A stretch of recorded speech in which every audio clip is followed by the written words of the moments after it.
Welcome into Things I Think I Know. This is the third episode of our brand new show here, and we are back. My name is Brad Ward. Of course, you know Abby Mueller. She's here for the first two episodes and will continue to be. And you can follow her on Twitter at Abby_Mueller_. And Casey Kinnamon filling in for Quincy Carrier tonight. 9 more sleeps. Yeah, just 9 more sleeps away from this thing being real. We can really start talking about the Cowboys as we are over at the OBR. So make sure you're locked in on all that stuff. And follow Casey on Twitter as well at Casey_Kinnamon. So as you know how the show goes, we each have a thing we think we know about the Browns, getting more interesting as we finally will have some football to watch soon. But I will start, as usual, and get your reaction to what I have to say. So, Browns fans are super weird right now. I feel like they are down, because they haven't seen Deshaun. And there's been, we had our interview, Casey, with Zach Jackson, and he's gone on other interviews and said the same thing. It looks clunky. Practice looks bad. He looks out of rhythm. And then there's been other reports that are like Deshaun looks pretty good. So it's a very mixed bag. Probably depends on, like you said before, last night, like you said before to me, it depends on what day you show up, right? And there's only been a few days of open camp that were available to the public, and none of those days really had Jerry Jeudy available or the whole arsenal available. So this 2-week period leading up to, where training camp ends and leading up to game one is interesting. They should be getting in rhythm and figuring out exactly what their identity is. And I talked about this a little last night, Casey, but I think the idea of game planning for one specific team will help them start to really identify who they are and who they want to be, because Stefanski is very good at that, right? And I think Dorsey is too. So it'll kind of help their offensive trajectory or direction. And in the first 2 games, I think really they'll kind of figure out who they are. It's like their preseason, but they've got to be able to score in the meantime while they're figuring it out. My whole thing, though, is I actually feel really good, and nobody else feels this way, trust me. But I actually feel really good about the passing offense. From what I saw in the preseason, and I talked about this in a couple of post-game shows, but no matter who was in at quarterback, and none of them were Deshaun, but theoretically, Deshaun should be better than anybody that played in the preseason, theoretically. But no matter who is in, Tyler Huntley to DTR to Jameis Winston, when they passed the ball, receivers were wide open. And they moved the ball freely between the 20s for the most part. They went for a lot of 4th downs because it was the preseason. A lot of drives stalled, and it didn't result in points on the scoreboard. But they really did move the ball, and each wide receiver had 3 catches, 40 yards every game. Guys were getting open. And then really, as we saw that, and I was like, it actually, even though they're not putting up a ton of points, the offense, the passing offense looks good. Guys are open all the time.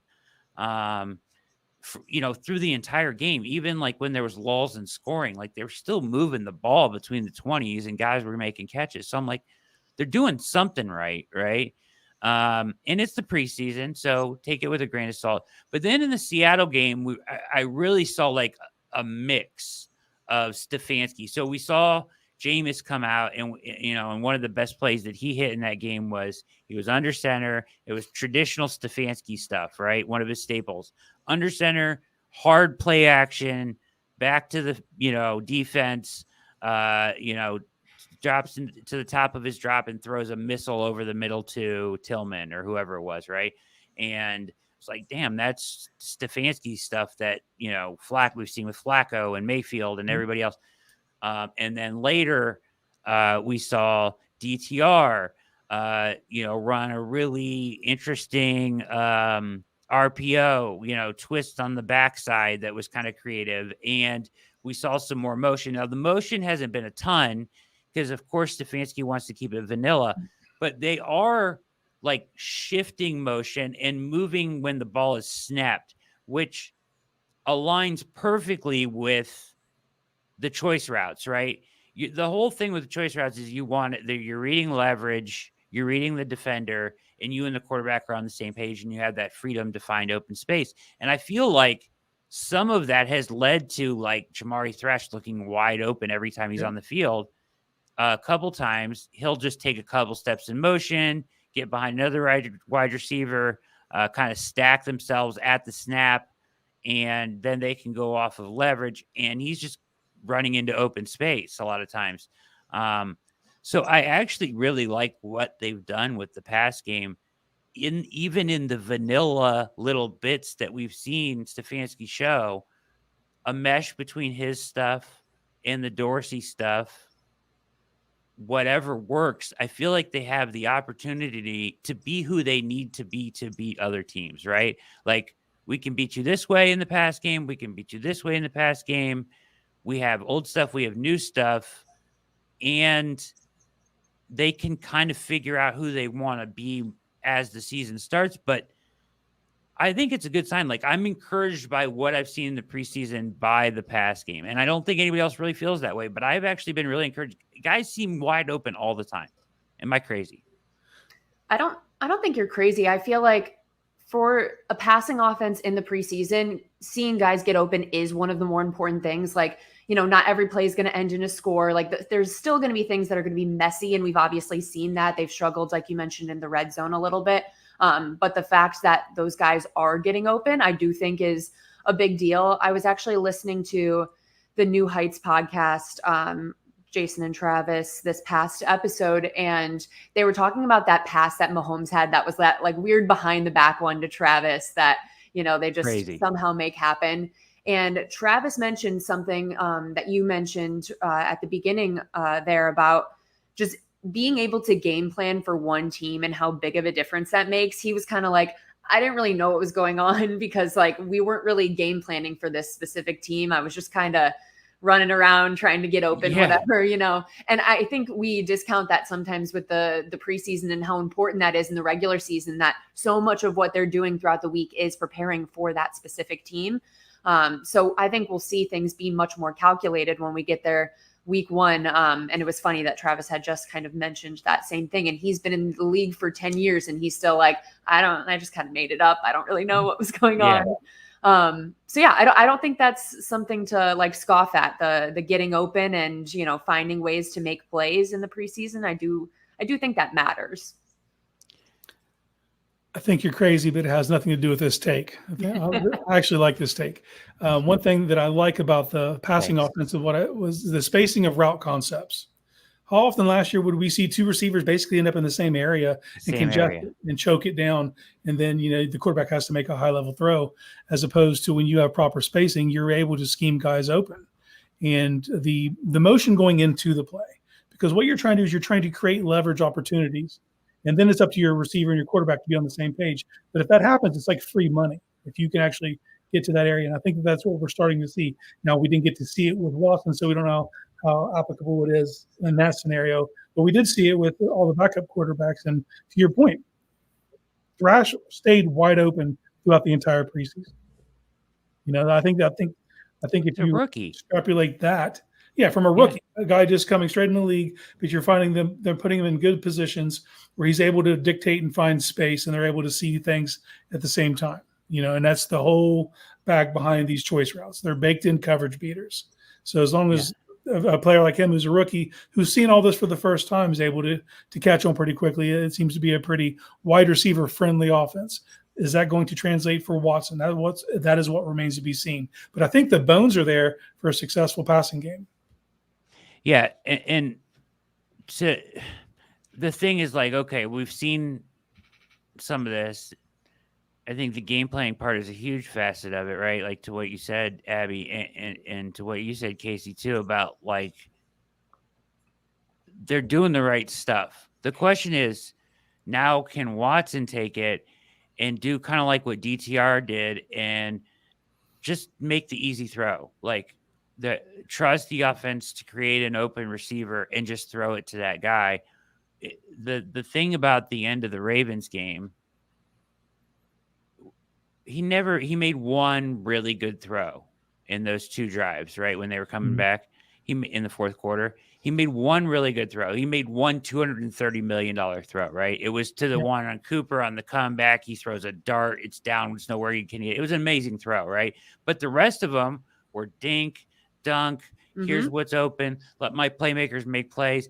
And he even talked about it on his podcast this summer. It was like, he was like, I was hurt. I had a high ankle sprain. My shoulder was popping. I knew something was wrong. All I was trying to do was just get the ball out to somebody. Well, maybe you should take that approach, all the time. Like take what the defense is giving. Like mentally, subconsciously, we've talked about, like, he's trying to earn it all at once. He wants to hit the 7-run homer, right? Or the 21-point pass or the $230 million drive, but you can't do it. It has to be one thing at a time. And so I think this offense could present him with those answers. And I think ideally that's what they're going for. So if we can take if we see what we saw from the preseason as far as separation and receivers open, and you should get that from guys like Cooper and Judy. Granted, you're playing a good defense week 1 against, the Cowboys, and they're going to be schemed up to stop you too. But just make the easy throws to the guys early. We know he's a slow starter, right? Traditionally, he's always started slow and had better second halves and stuff, but take the easy stuff. But this offense should give him easy options. And from any indicator in the preseason, it may do that. So I think there's reason for optimism there, despite the mixed bag of reports that we've heard out of training camp. I think you just got to kind of take that for what it is, that this has been a really weird training camp. Guys have been injured from last season into this season. You've had new injuries. It's just been like slow and kind of a slog through training camp because they haven't had everybody available. Nobody knew the left tackle was going to be forever. So I think as you focus in on the season, it will take a couple weeks to find out exactly who they are offensively. But to your point, Casey, saying the bones are there, right? Like, and like, I do think that's true. If Watson can just kind of do what DTR did, I know it's going to be different. It's a real game, but like, take the open pass, trust the guys are going to be open, and don't force anything. I think he could find himself into a groove easier and sooner. So I do have some optimism about the passing game. Is my ultimate thing. I do think that they could, despite this, some people have god awful, mysterious training camp that everybody's been talking about. I do think they could still come out and look good offensively week 1. The running game, I have no idea. I have no clue. I have seen no signs of the running game. But the passing game, I do think I've seen what could be signs that it's there. I feel like people's biggest fear goes to back to what you were saying about him trying to make that $230 million throw and prove it all in one moment and play like some level of hero ball. And so I think that combined with how you mentioned the injuries that have happened over the last year and throughout this summer, like there's just so much unknown that I feel like that's what's causing the anxiety for people, that even if we are seeing these good things within the passing offense and how things could potentially work, I just think until we see it in action and see that he's been able to get out of his own head a little bit more and, make the smart throws. It reminds me a little bit of Baker in his last season, where it felt like everyone was talking about how the receivers were open all of the time, and he was trying to make those heroic throws to be like, I'm going to get my big contract and I'm going to show everyone I can do this. And then he'd throw 5 interceptions in a game, So it kind of is reminiscent, even though they're obviously different circumstances, a little reminiscent of that mentality that, hopefully he's able to kind of get himself out of. And I think that's right on the money. Like with OBJ, it was like he was forcing it to him and at times it feels like Watson's forcing it. You can't be Yeah. forced. You can't play that way. It's never going to work. Well, Yeah. what you said earlier about the Baltimore game after he got hurt, he did the same thing in Tennessee after he got Yep. hurt. He looked the best because he wasn't in his head. Mhm. He was just facilitating, playing point guard, and getting the ball to his playmakers. And then in that same game, he made one real good throw. But other than that, it was just take what's there. And I think that should be the mentality straight from the jump is just take what's there, get guys the ball in open space, let them make plays, let them build, and then you build your confidence over time to the point where you just grow into being an explosive offense.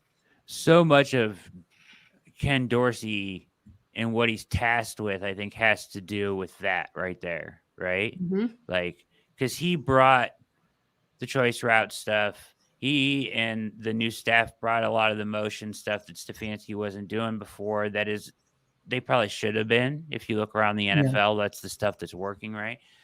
Look at Miami. Like, there's a direct correlation between motion and success in a passing offense. Like, why are you 28th in motion, right? There's no excuse for that. Mhm. But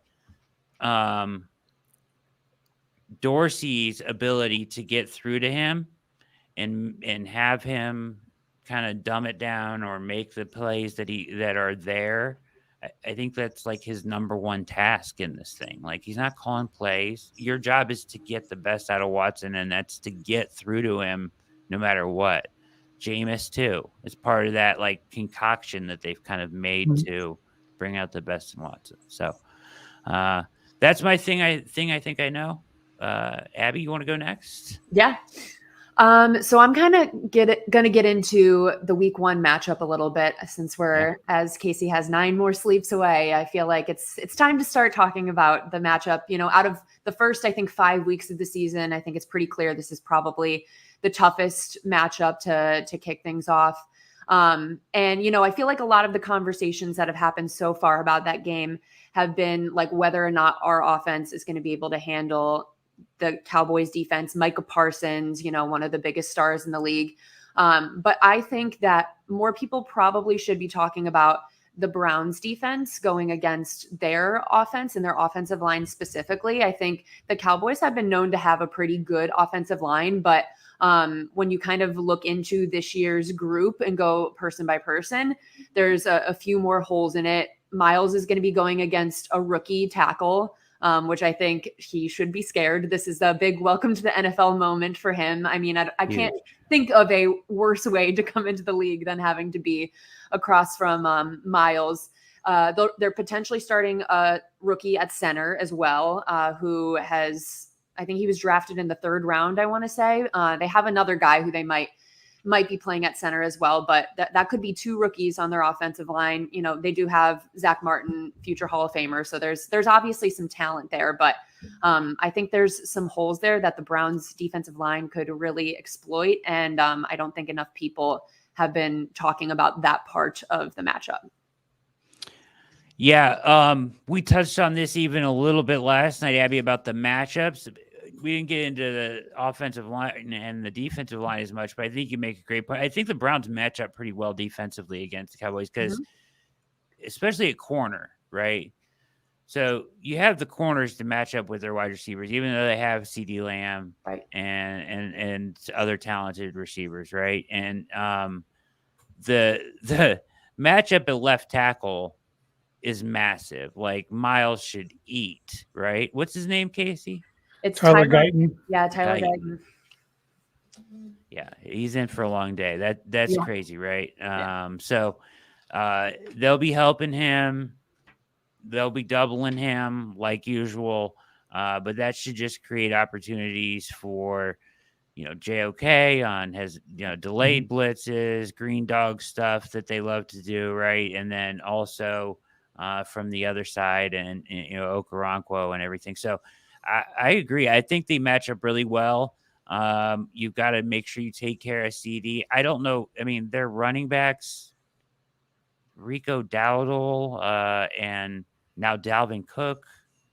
And we don't know what he has left. Zeke, right? We talked about his good in pass protection, but in short yardage. But I mean, I don't think he's going to go for like 80 yards on you or anything, right? Unless they give it to him 25 times. It'll be interesting to see, but I do think you have a point that where, like, if you were going down this game and looking at each matchup, I think if you go like Cowboys offense, they were supposed to be all in this offseason and all this, they did nothing, right? They did nothing to add to their offense, really. In Browns defense, I would give the edge to the Browns defense straight up. Yeah, this is Ike Ekwonu part 2. 2 years ago when we opened with the Panthers, that was a rookie first game looking across to Miles, and there was a chunk of that game where Miles just wrecked it. Back-to-back plays, sack, strip sack, stuff like that, and that's going to be the mission. And the way I look at this game, first thing I look at it's this Browns defense at home, which was a different animal last year. So you get that going for you. And I look at this game as if your secondary and your second level players tackle, you're getting off the field because they can't hold on to the football. They don't have time to take deep shots. They're going to have to keep Jake Ferguson in and Zeke in just to chip to help slow Miles down. That ball's got to come out quick, and they're going to have to throw short of the stick. So if Emerson and Delpit and Thornhill are all tackling well, I think you're getting off the field pretty easy. So I like the matchup. Obviously, Dak's an experienced quarterback, and I wouldn't put it against him to try to run the football a lot, just to try to take something out of that pass rush. And they might come out the first few quarters and really rely on the running game, a lot of screens, anything they can do to slow Miles up. Not to mention Zadarius Okoronkwo, there's others, But it's I can't. She said it. Can you imagine being it's your first game in the NFL? Congratulations, young man, first round pick. Yeah. Here's number 95. That's can't envy that. Yeah. Has Schottenheimer ever struck you as as their OC, right? In his career, he's never really struck me as like a really creative guy. Like, to me, he's kind of the numbers type of OC. Kind of like, I know where my talent is, and we're gonna beat you Jimmy's versus Joe's more than X's versus O's a little bit. And I think that's probably the wrong way to approach. I think you beat the Browns defense by out scheming them. Yeah. Yep. So 100%. if they try to just, go CD is better than your guy, well, I don't necessarily think he is every time against Emerson or Ward or whatever, however they play him. And JOK is going to be flying all over the field. So I think that part of the matchup kind of lends itself to Schwartz a little bit too. I would give the nod to Schwartz over Schottenheimer in a head-to-head. Who's going to out-coach or out-scheme who, I think. I think that's fair. Nothing that Schottenheimer did last year with Dallas didn't strike you as a dynamic team last year. Although Dak's good. Dak's a good quarterback. He's efficient. He's got a ton of time on task, and he's seen a lot. So he'll be able to dissect certain things. But you can't equate for not having time to throw the football. Mm-hmm. That is the one equalizer. Like when that ball, it has to come out. You don't have that extra beat to make that extra thing happen. So they might try to roll pockets right, and they're going to send a ton of chippers, and we'll see who their backup tight end is. I'm sure he's going to get a ton of blocking on Miles, but it automatically puts you at a disadvantage in a numbers game. Yeah. Yeah. I also think one of the Browns defense worst matchups last year was obviously the playoff game. And I feel like that was when they really got out schemed. Before we kind of had out physicaled the Texans in the previous matchup and, obviously many other teams. But now that you mentioned that, and I'm kind of thinking through the different matchups, I do think that is kind of the recipe that either worked or didn't work for the Browns defense. Yeah, it was like the Texans went back and they watched the Colts game. Yep, Steichen did it to them, and a couple other teams did it to them where they were able to use their pressure against them, right? And it was like, okay, this is on film now, and that's why Schwartz has been talking so much about his changeups and his baseball analogies and his curveball, because he can't just rely on what they did, because that's what they did in the Texans game. They're like, this is what beat them. We're going to go do it. We're going to pressure. We're going to play with our hair on fire like we always do. And they just used what they saw on tape from the Colts and everybody else and used the pressure against them and destroyed them, right? So they have to have a different answer. But I guess my kind of point is I don't see Schottenheimer being the kind of guy that's going to go dig into that tape and make sure they do exactly what beats this Browns defense. He's going to kind of rely on his talent and what they do. And I think the Browns can probably combat that pretty well. Good stuff, Abby. Good stuff. Casey, you're up, brother. First time on the show. Your thing you think you know, man. thing I think I know. I think we have seen a philosophical shift into how the Browns view the practice squad. It is now a weighing station for special teams players. So what did we do all offseason? We theorized, well, if they're going to keep 6 cornerbacks, it's going to leave either Miles Harden or Khalif Halassi off the roster because Justin Hardy's got a spot locked up as the special teams ace. Well, what did they show us? It was a calculated risk that if they would have exposed Harden or Halassi to the waivers, they probably don't get that player back. But they can expose Hardy because every other team already has their guy for special teams. So he got passed over. He lands back on your practice squad. Same thing happens. You get Tony Brown. He's another defensive back who is a primary special teams player. You go get Mike Ford, who was your special teams ace last year. So in years past, Mike Ford and Matthew Adams, these guys who were special teams aces, they were taking up space when you're 53. Yep. Now that's not happening. Now they're depositing these guys over here in the practice squad. They'll be able to kind of see in advance what their matchups look like, who's going to be their inactives for the week, and call certain players up that fit the scheme. You know, I think it'll be Hardy up front. And there was probably some sort of guarantee when they let him get to waivers, like, hey, you come back. We'll make sure you're active week 1. It's in Cleveland. He's from Cleveland. I'm sure that's a big selling point. But and me and Brad have talked about this in the past of getting out of the specialization of special teams, where a guy only plays special teams. He doesn't do much else for you. Well, if you're going to still go that route, the best way to do it is to put him on your practice squad because you're not hamstringing yourself when you're 53 and you didn't expose anyone that you didn't want to expose. So I think that this is, now that you have 16, the Browns get 17 because of the International Pathway Program player. But that is going to be their way station. And they've even done it with returners because now James Prochet on the practice squad, Jalen Darden, practice squad, Ladietrich Griffin, practice. These are all guys with return abilities. So there's that practice squad out of the 16 players. There's at least 6 who could figure out to be core special teams players. So I think that is a big philosophical shift from what we've seen in years past when they were doing their roster construction. Yeah. I think this is sort of related to it, not as much with the practice squad, but when they made the decision to keep 4 quarterbacks on the initial 53 and got rid of Deontay Foreman, but then obviously already had the mindset they were going to bring him back as they were waiting to maybe see if they could make a move for one of the quarterbacks. It didn't end up working out for them, but I think the Browns are always like 10 steps ahead on like how they are strategically, placing people in these spots, knowing, who they are most likely to be able to bring back in, other areas. And they constantly outsmart me because I'm always like, wait, why would they do that? And then 5 minutes later, I'm like, oh, okay, we're fine. That makes sense. Yeah. I'm not worried. So yeah, I was the one, I was kind of saying like when they were talking, I figured Hardy was a lock, right? Yeah, we all did. Yeah. Mm-hmm.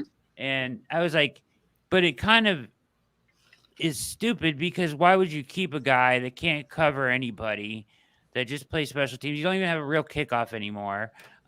So, why are you keeping this guy instead of somebody like Miles Harden? Well, they didn't. They ended up doing that and keeping Harden and Halassi, to your point. Although, when I look at this practice squad, it's way too many special teams guys. I agree with you completely. But what are they doing? I mean, this is my problem. Okay, so Tony Brown, Jalen Darden, Justin Hardy, James Prochet, they brought back Tulu, whatever his name is, Lee Griffin, but however you say his first name. Mike Ford comes back, who's another guy who's a carbon copy of Hardy and Brown. Yep. So now you have 3 corners on your practice squad who are all special teams aces and can't guard anybody. So I agree with you. I think that's exactly what they're doing. My point is like, to what extent though? Like, why do you need 3 guys like that on your practice squad? Wouldn't it be better to have a couple corners that can cover too? Or why do you need 8 returners on your practice squad?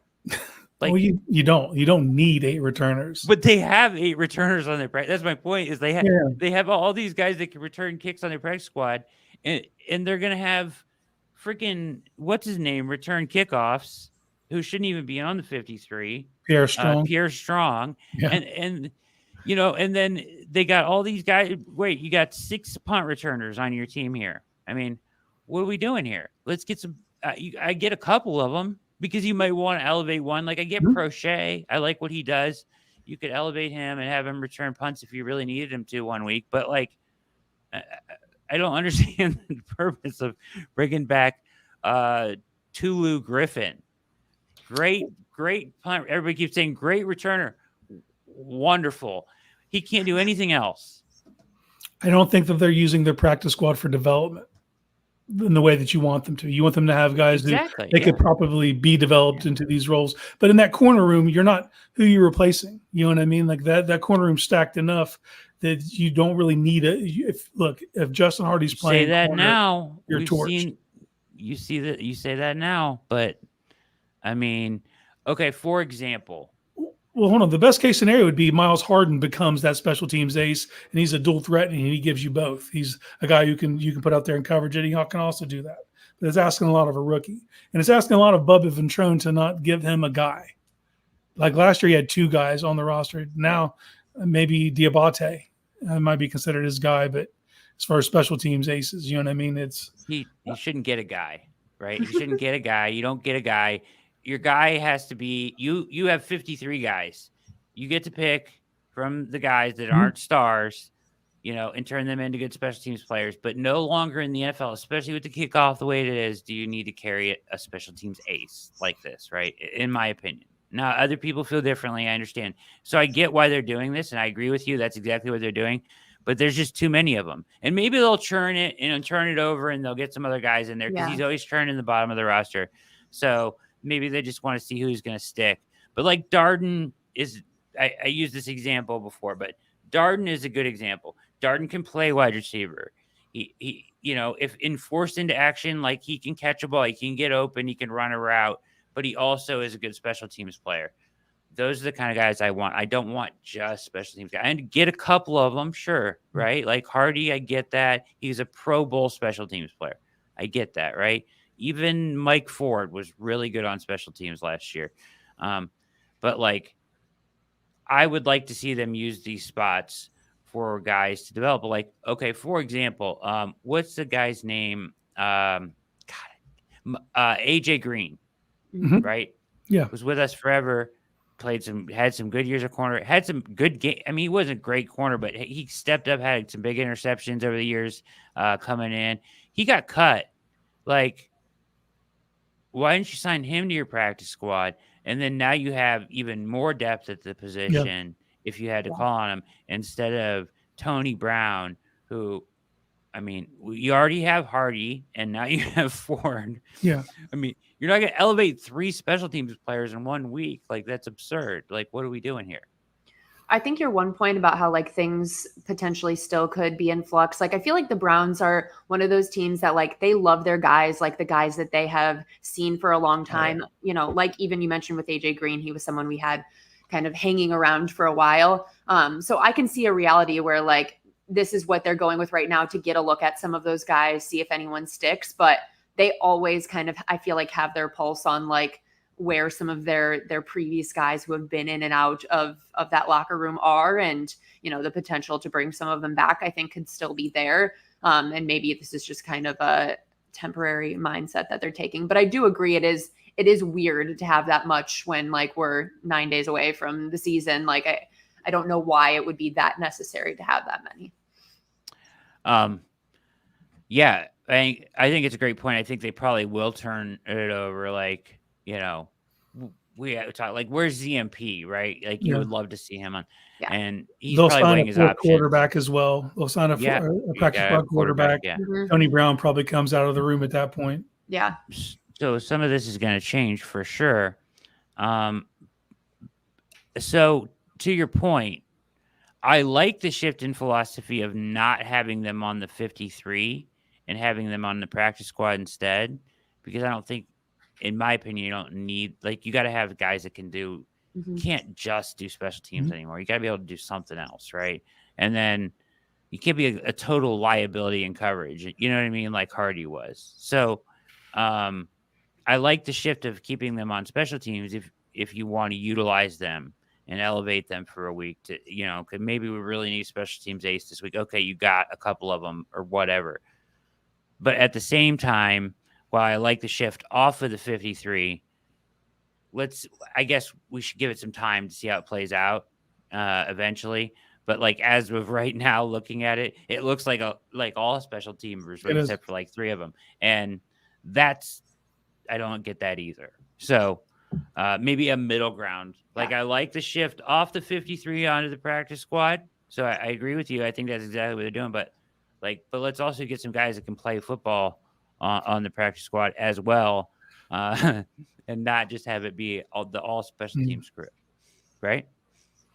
That's fair. It's completely fair. I don't think they'll carry all 3 gunners. Like right now, they got 3 gunners on practice squad. Madness. Yeah.